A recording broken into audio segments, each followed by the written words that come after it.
What's up, guys? Welcome to our first ever CBI Live, Comic Book INTL Live.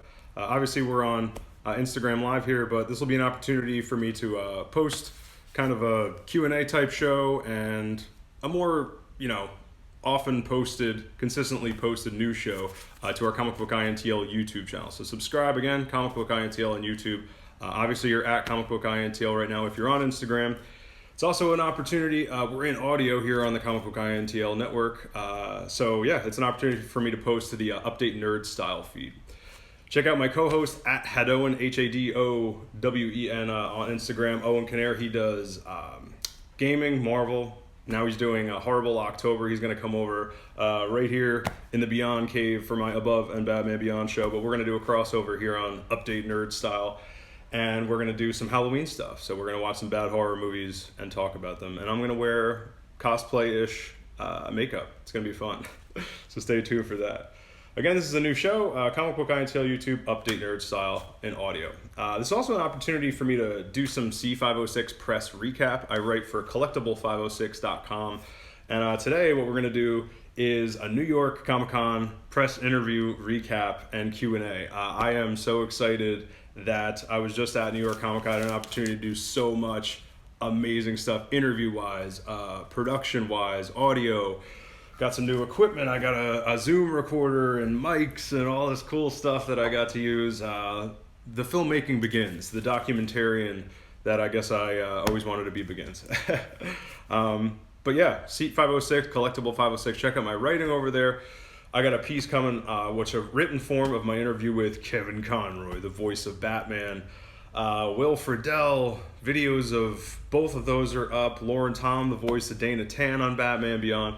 And by the way, this is for my Above Batman Beyond show, like I was saying, at Batman Beyond podcast on Instagram and Above and Batman Beyond on YouTube.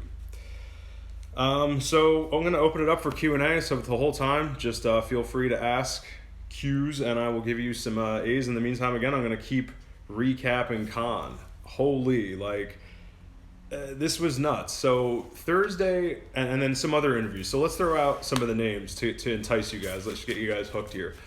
We got from the cast and crew of Batman Beyond, Kevin Conroy, like I said, the voice of Batman. Then we got Will Friedle, the voice of Batman Beyond, Young Batman, Terry McGinnis. Lauren Tom, the voice of Dana Tan, who is also Julie from Friends, Ross's girlfriend Julie from Friends. Then we got Andrea Romano, voice director, legendary voice director Andrea Romano from the whole DCAU pretty much, DC Animated Universe, a bunch of other stuff thereafter, DC Animated Movies, and then every cartoon for 20 some odd years. Nuts, Andrea Romano. As an aspiring voice actor, currently I am in some stuff as well right now. She is one of my idols. Cannot believe I got to talk to her alone, let alone Batman, which we'll get into. Oh my God. Then who else? We had James Tucker, one of the directors and I believe producers on Batman Beyond and a bunch of stuff. Then we had Alan Burnett. Nuts. That was crazy. So that was the press interview. That was Sunday. That was obviously the big profile things that I did. Thursday, I talked to Jim Fletcher, who is the executive creative director of DC Collectibles, right from the DC booth. Now, when I say DC booth, not just the DC Collectibles booth. It's not just it's not just it's going to Toy Fair, which is cool. They have a DC Collectibles booth. This is the DC booth because it's the in-house collectibles company. It's nuts. So I interviewed Jim Fletcher right from the DC booth, the stuff from the display case right next to the collectibles case, which is where we were interviewing, filming in front of, is right next to the newly unveiled Harley Quinn and other costuming for Birds of Prey, the movie. It's nuts. Joker stuff everywhere, DC booth. DC Universe was all over the place. Really cool stuff. So that, that interview is going to be coming video on Comic Book INTL.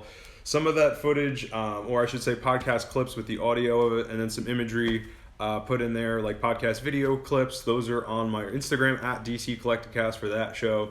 Subscribe to all that. That's the audio show. And then as well, got a bunch of YouTube stuff coming. That'll be, again, Comic Book INTL, just like this show. So yeah, some shout outs. Warner Brothers, of course. Warner Brothers Home Entertainment, who organized the press roundtable at New York Comic Con, where I got to sit and talk to Batman. Insane. Then we got Jim Fletcher, again, executive creative director of DC Collectibles. That guy is one of the most eccentric, awesome dudes. Like, it was so nice of him to take his time to do that. So shout out to him. Thank you so much. BOF, Batman on Film. This is another podcast. They have some YouTube stuff going as well.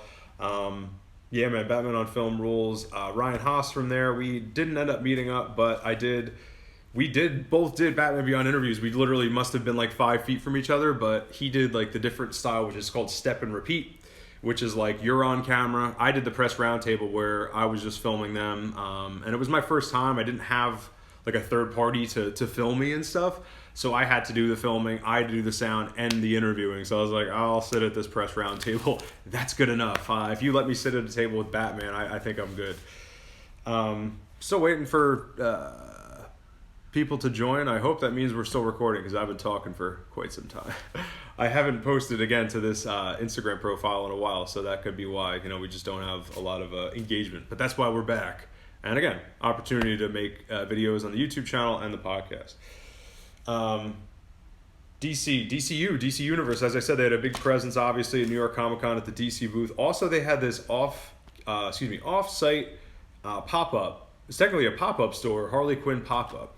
There were Batman 80th pop-ups all year because it's 2019. I did a video about that, or I mentioned that in a video, and I also did a whole video about this DCU HQ thing for Harley Quinn, and it's called, I think it was something, the exhibit was something along the lines of like the beautiful emancipation of, it's a play on the whatever the title of the Birds of Prey movie is, but instead of emancipation, it was something else. The point is that it showcased the history of Harley Quinn throughout the years, starting with her creation on the Batman the Animated Series in 1992, all the way up to now with Birds of Prey. Behind the scenes stuff, what the character means to people, blah, blah, blah, all these exhibits set up.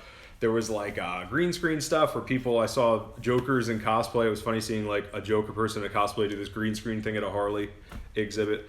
Yeah, so that new Birds of Prey trailer dropped like 3 or 4 days before con, whatever it was. We actually talked about that on the DC Collect Guest podcast. Speaking of that, shout out to Toy Shiz.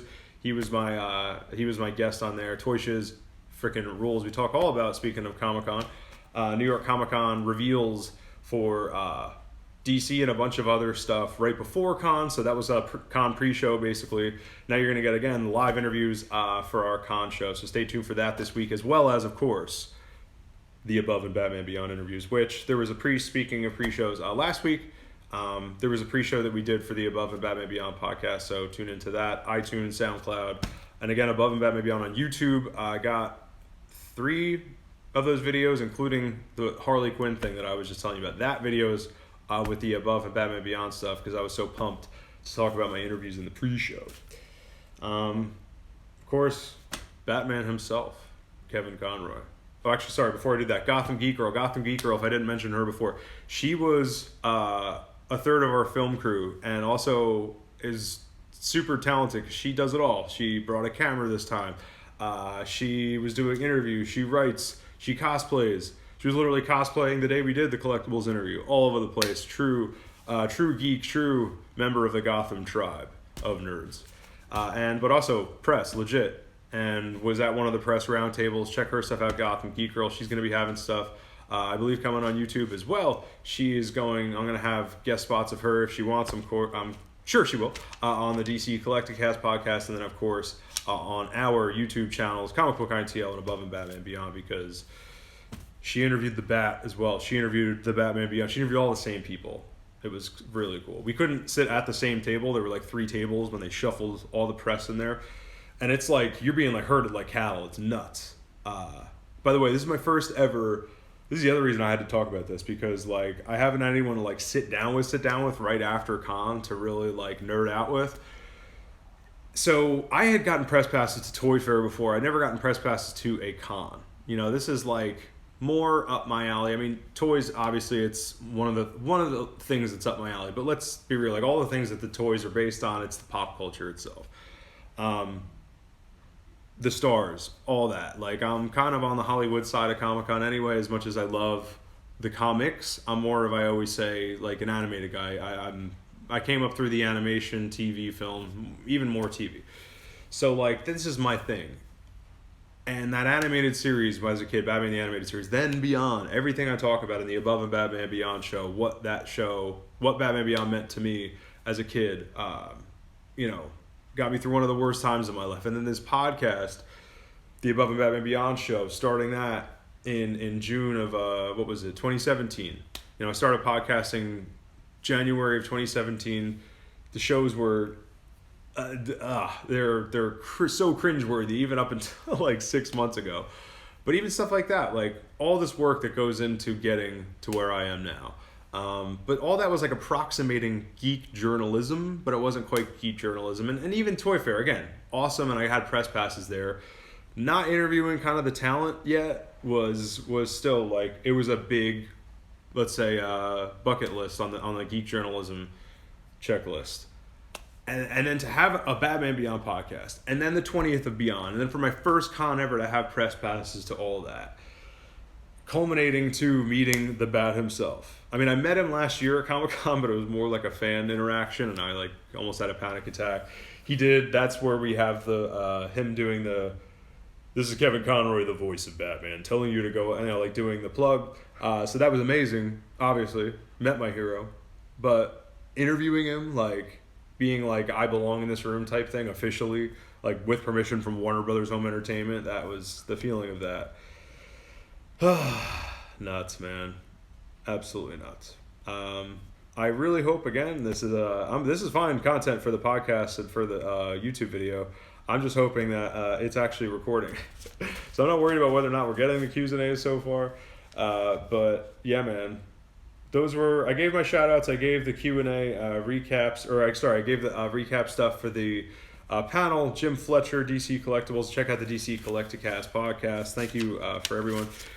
Submit your con experience. I want to hear like what Comic-Con was like for you guys. I've kind of always gone to these things as like I've treated them kind of worky, unfortunately. I've always been a fan of this stuff, but when I started going to con was when I had the Comic Book International blog, and then that built up to like my first ever press thing, getting me into the first Toy Fair and so on. So, like, I've always kind of treated it like work. I really want to hear it from, like, and next year I'm taking either an extra day, whatever it is. It's either if 3 to 4 or 2 to 3, I'm taking an extra day, fan stuff. No need to post anything, no need for news. I'm such a news junkie and, like, workaholic with this stuff. I need to go as a fan. So I want to know, please, fan experience, New York Comic Con. And then here's some other stuff that I also wanted to talk about today. The El Camino trailer that dropped for Netflix, and then also the Picard trailer. Now, this was also in case I didn't get any Q's and A's, and it worked out because I guess people haven't caught on yet. But so I'll start with this El Camino movie. Now, this is, and why I say New York Comic Con, I don't know if I said that, but these are New York Comic Con related because the Picard trailer, this is trailer number 2. This dropped right around the same time as Comic Con, or one of the nights of Comic Con. El Camino, to be clear, this is the Breaking Bad sequel movie, Netflix original, again, Breaking Bad sequel movie, which is also going to be in theaters. We'll talk about that in a second, but it's like, that wasn't exactly Comic-Con, but they had a huge presence at Comic-Con. They had this outdoor exhibit. My friend Juice, shout out to Juice, Jesse, my lifelong friend. I've known him since 5th grade, best friends. He was at Con. We didn't unfortunately get a chance to meet up because I was again being shuffled around like cattle. Press work is insane, and he actually got to feel like a human at Con and went to the El Camino thing. They had a whole exhibit where it was like they set up like a makeshift meth lab, much like the show and everything like that. So that was set up. So both of these are like Con related. Now we'll start with El Camino and then we'll get into Picard. I was very excited for this. My co-host on Above and Batman Beyond, shout out at Batman Beyond fan page, Eli, wouldn't be here without you, including the press stuff. So thank you so much for all your help with the podcast, everything else. And I know we were going to talk about this on the Update Nerd Style show, but I wanted to get this out. What's up, Lego Lily? I'm going to give you a little wave there. Boom. Oh, there it is. What up? So yeah, I don't know. Like, I wanted to be excited for this. I was like, I trust the people making this. I did have a little hesitation with the Better Call Saul series, admittedly didn't give that like a huge chance. I think I watched the whole first episode. I don't know. My initial reactions to these. Actually, before we get an initial reaction, we'll go over details and what I think is. Let's get into some positives. I think what's positive about this. Let's talk about release stuff. It's coming out in theaters as well as on Netflix. Now, the audience nowadays, we've all been streaming at this point. If you're under the age of whatever, for going on 10 years, if not longer. We're the streaming generation. The whole future is streaming. It makes total sense to release something on Netflix and not make people wait, but also do a theatrical thing so that you can get that same theatrical experience. I love that they're doing that. The same thing with The Irishman, directed by Martin Scorsese. Big profile stuff. They also, apparently, this is fun trivia in case you didn't know this, Netflix bought a theater, one of the main LA theaters, I forget which one, comment if you know, here on Instagram, and YouTube, wherever, but they bought a theater so that they could, because there's a rule for the Academy that to be eligible for an Oscar, you have to screen your movies at a theater to whatever loophole it is. So all right, we'll just buy a theater. So Netflix, of course, did that because they have all the money. I like that it comes out in theaters. It's going to be released October 11th. Again, Netflix and limited theaters, they're saying. Now, I don't know. Let me get into my initial reactions here. Initially, I hesitate because these movies a good series, any good series, The Sopranos, especially Breaking Bad, is arguably among it, for me, it's top 5 easily. I have absolutely no problem putting that show in top 5 best series of all time. Now, I say that I am very strict about that, and part of that goes to strong endings and tight writing. Even The Sopranos doesn't make that cut. I think Sopranos would make that cut if the first season was truncated. If you just recap the first season, what I would say to people, watch the pilot episode of the entire series, then jump to the season 2 recap, watch the whole show, almost perfect television. There's still some stinkers in there, though, Sopranos. In my opinion, this is all just me, right? But Breaking Bad was so tightly written. Another example, The Wire, so tightly written. I'll even say that Breaking Bad, some of The Wire technically is all good, but even some of season 2, for me at least personally, now I'll get a little personal, falls off a little bit. But then Breaking Bad is even better. It's definitely even above The Wire for me.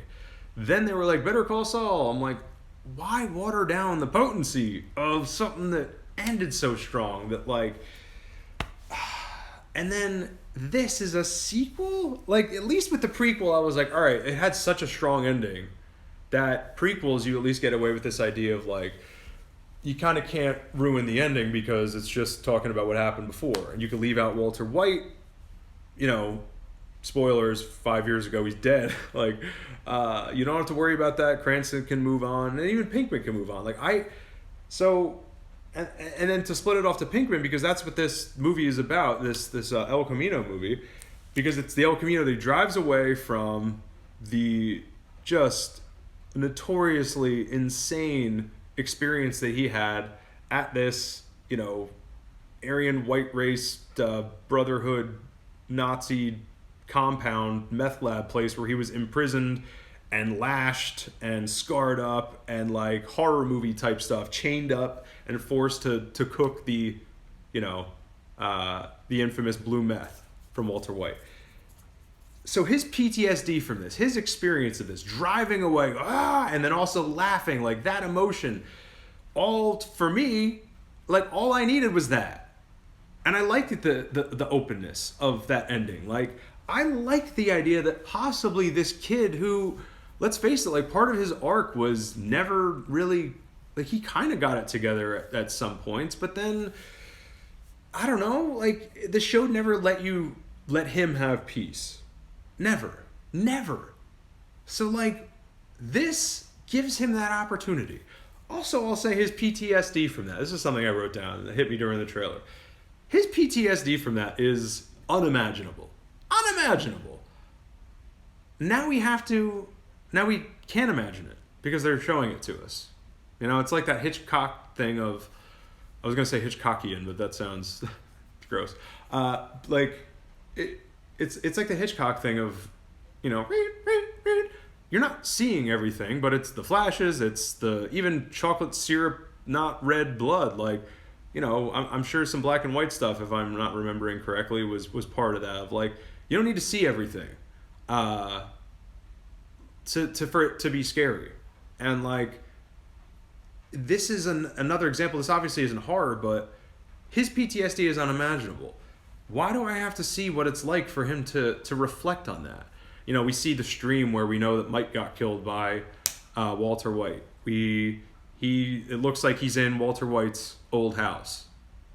It looks like he's cooking meth again. I don't know. We see the picture of Adria.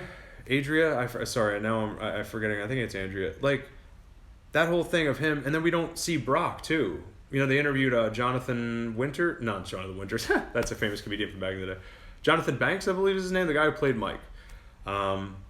Really close relationship with him and Pinkman, kind of one of the father figures of that. But they interviewed the actor after one of those recaps. Chris Hardwick did excellent. What was it? Talking Bad. It was like the Talking Dead things, but Breaking Bad. In the last season, he was doing those, and they were great after show. But Hardwick was interviewing him, and Jonathan Banks was like, you know, after the series was over, he goes, "What do you think Jesse did to Jonathan Banks after the end of the show? Like, what do you think Jesse did?" And he goes, "I like to think he went straight to Brock, the kid." And it's like, I like to think that too. Like, best of all the worlds, I get to at least have that hope. But like I said before, though, there's that openness of maybe this guy's never going to get peace. Now, he also might end up seeing Brock. But you know what we definitely know now that takes away from what Jonathan Banks said, Mike said? I'm not putting this on him, but like, now we know he doesn't go straight to see Brock. He goes to see Skinny Pete. We see him take a shower at Skinny Pete's or whatever, and like, he's all lashed up and scarred up. And I mean, I know he's got scars. I know he's going to be filthy. I know that he's probably got a gun in his pocket. I know that he's got the El Camino from the title. Like, I don't know what this movie is supposed to give me that I'm supposed to want. And do I want, like, the selfish part of me with all this stuff? Again, Breaking Bad's top, that's why I started saying this, top whatever shows. It is still, like, why though take away from it with potential, or sorry, so that means I want more of it, selfishly. It's like, do I want more Sopranos technically? Sure. And I am actually excited for this, what's it called? This, the Sopranos movie, because he's younger. And it's like the loophole that I said with what I was hoping Better Call Saul would have been at least, I don't know, it wasn't for me, and I didn't give it a chance, like I said, maybe, but it, like, if Better Call Saul, like, at least, again, the power that had was that it's a prequel, so you don't have to worry about sequelizing. That's why, again, I'm excited for, or I forget where I was going with this. I don't know. El Camino, you know, it looks like Vince Gilligan's back. I didn't look into it specifically. There was an interview with him. I'm sure he's all behind it. It doesn't seem, I'm waiting to see it. Let's do that. So today is the 9th. In 2 days this comes out, Friday, October 11th in select theaters. And then also, it's like, at this point, it's a franchise. And it's a, what did I put here? It's an artful show with an artful ending. And I'm just worried that, again, this is going to take away from the potency of the series, especially after Better Call Saul kind of already did that for me. Oh, this is what I said about it. It seems to me like if I'm right about my skepticism here, it's kind of like an unnecessary epilogue. And then also a franchise that I didn't want or need. Like, I'm sorry, I don't need this. At this point, if you have 3 of something, it's pretty much a franchise. If you just do this prequel series that not everybody's into, that's one thing. A lot of people are into Better Call Saul. And I'm sure quality of it, Vince Gilligan's heavily involved, whatever. But, like, I'm not trying to dismiss it when I say whatever. It's just the whatever is, it's not for me, as I said. It's just a franchise I at least, I don't need and I don't want. But if it's good, hey, bring it. It's also positive side to wrap it on this, and then I'll get into Picard. Actually, you know what? I'll do Picard next time in the interest of time. But like, this is what was I gonna say? Oh, fuck, I forgot what I was gonna wrap it with. But the point is, yeah, I don't know. Oh, sorry. The positive of it is that it at least is a movie and not a series. So like, and why I say that is that Better Call Saul, you have the like risk of, and by risk, you don't have to please me, but you have the risk of people like me who might not be into it, and then they have to. A series is a long time. A movie, it's like one shot. It's like an episode and a half of Breaking Bad. Breaking Bad was already cinematic. It's like 2 episodes of Breaking Bad, basically. So it's kind of low risk. I don't know, maybe a franchise in terms of movie series of Breaking Bad's movies. Cool. The Breaking Bad movie series, I'll take it if it's good. But I don't know. And this is weird. You know what's also weird? I'll say this, and I don't believe in like psychic stuff, not to disregard it. It's just personally, again, not my thing. My co-host, he was like, you gotta watch this trailer, gotta watch the trailer. For some reason, I kept putting it off. I saw my friend Jesse at New York Comic Con, like at the exhibit. You know, the activation thing with the El Camino thing, the meth lab. And I still didn't watch it. And I'm like, but I wasn't deliberately not watching it. And I kept saying, I was like, I can't believe you haven't watched it. None of these things were kind of going through my head. But the second that trailer started rolling, I'm like, maybe just, in my head, I was like, I kind of knew this I don't need more Breaking Bad. It was already so good. So the second that trailer kind of started rolling, I was like, but what is it? Cautious optimism. I'm cautiously optimistic. So again, this is our first ever CBI Live. Hopefully this recording, no, I'm pretty sure it did. Either way, I hope we get some more Q's and A's. Maybe we'll go on a kind of like higher volume profile that has been used in quite a while. But that's also why I'm doing it on this at Comic Book INTL Instagram, because I want to get this going. I want to get more content on here, get more engagement, get you guys back on here. Also talking about stuff like El Camino. Talking about even like both the collectible show and the Batman Beyond show and this, it's too much to put on just a Batman Beyond podcast. It's not fair to those people. I don't kind of want to like, that's a very niche show that I have. I don't want to, I'll talk about other stuff, plug other stuff. I don't want to devote entire episodes to that. Or DC Collecticast. It's like, El Camino is not about that. Or is a full con recap. So, this I thought, it was fun for me to get all this out. Hopefully it's fun to listen to. I'm going to rewatch it. If it sucks, obviously I won't post enough. Tune in for more. Again, at Comic Book INTL is where you'll find the live show if you ever want to watch it live. Comic Book INTL on YouTube. We got the, what else? At Comic Book INTL on Twitter to post to plug other social media. At Batman Beyond Podcast. That's our Above and Batman Beyond show with interviews from, and there's interview clips on that Instagram, from Kevin Conroy, the voice of Batman, Will Friedle, the voice of Batman Beyond, producers, cast and crew from the New York Comic Con official press roundtable for the Batman Beyond 20th. Oh, and I can't believe I didn't say this, the Warner Brothers Home Entertainment box set of Batman Beyond. The whole series was remastered, 52 episodes, and Return of the Joker, and a crap ton of special features. But they do like the split screen of the, like the remaster next to the old, before pre-remaster. Bunch of stuff. All right, plugs. At Gotham Geek Girl, we got also her interview as well as Jim Fletcher. Her interview with Jim Fletcher. Sorry, I paused there. My interview with Jim Fletcher right at the DC Comics booth at New York Comic Con. Pretty nuts. DC Comics colorist Chris Sotomayor, interviewed him at Comic Con. I was supposed to have an interview with John Timms, but I do have an email interview with him coming. Unfortunately, I couldn't meet up with him. Literally at like the website, I don't know what happened. He was not at, some other artist was at his booth. I think maybe they switched at some point. But I tried to see John Timms, that's the point. Also, what else? Chris Sotomayor, John Timms, Greg Horn, the Batman Who Laughs / Harley Who Laughs. And then Gotham Geek Girl did that Harley Who Laughs cosplay. So check out her stuff at Gotham Geek Girl on Instagram. Batman on Film. Check out their podcast. They're going to have a bunch of stuff coming. They also did Batman Beyond interviews, so very applicable here to our network. Batman himself, Kevin Conroy. Thank you for being my hero. Thank you for being, like they say, don't be your heroes. This guy like really prove that wrong. Honestly, it's just I can't believe I didn't cry. I have, again, Above and Batman Beyond on YouTube, not just the podcast, but the YouTube channel. I've really got that going. I have 3 videos on there, again, with Lauren Tom, the voice of Dana Tan, Will Friedle, the voice of Batman Beyond, and then Kevin Conroy himself. Those 3 are on there. I have more coming, again, from like Alan Burnett, Andrea Romano, James Tucker. Nuts. Jim Fletcher's coming on the Comic Book INTL, the DC Collecticast stuff. I think I'm going to put on the Comic Book INTL because that's not, beyond niche specific.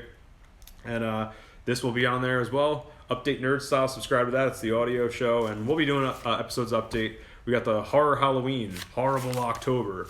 What is it? Horrible Horror October, that's it. With Owen Kinnair, at Head Owen on Instagram. And a new episode of that, he's already posted one of those. He reviewed Rubber. So check out that insanely weird, philosophically, ostensibly boring, or maybe just it is boring movie, Rubber. It's crazy. Your con experience, submit that. I want to see what Comic-Con was like for you guys, again, as a fan. And I am going next year, as I said, a 3rd or 4th day just for me as a fan. Got to do it. I got Picard coming. That was an NYCC trailer. Other NYCC trailers, let us know. Comment either on YouTube or here on Instagram. Let us know what we missed trailer-wise. The Harley Quinn, there was a trailer for that. Let us know what you thought of that. They did a whole thing in Madison Square Garden for that. That series is coming to the DC Universe. Shout out to DC Universe. Shout out to Warner Brothers and DC Comics. I was about to say this has been Benjamin David telling you to go above and Batman Beyond, but that's not the show. This is Benjamin David telling you to go CBI Live. How's that? But yeah, first episode ever, CBI Live. Tune in, guys. Thank you. Oh, and my plugs. I am at Benjamin of David on Instagram, and check out my writing, C506, collectible506.com. Shout out to Johan Morales, my editor over there, for those press passes to New York Comic Con. And again, making my dreams come true. Sitting right there in Neo Gotham at the Javits Center in Manhattan. Nuts. And again, thank you for tuning in, Lego Lily, and whoever else is watching this. Next time, Q's and A's, tune in. Submit your stuff here on Instagram or wherever. All right, guys. Later.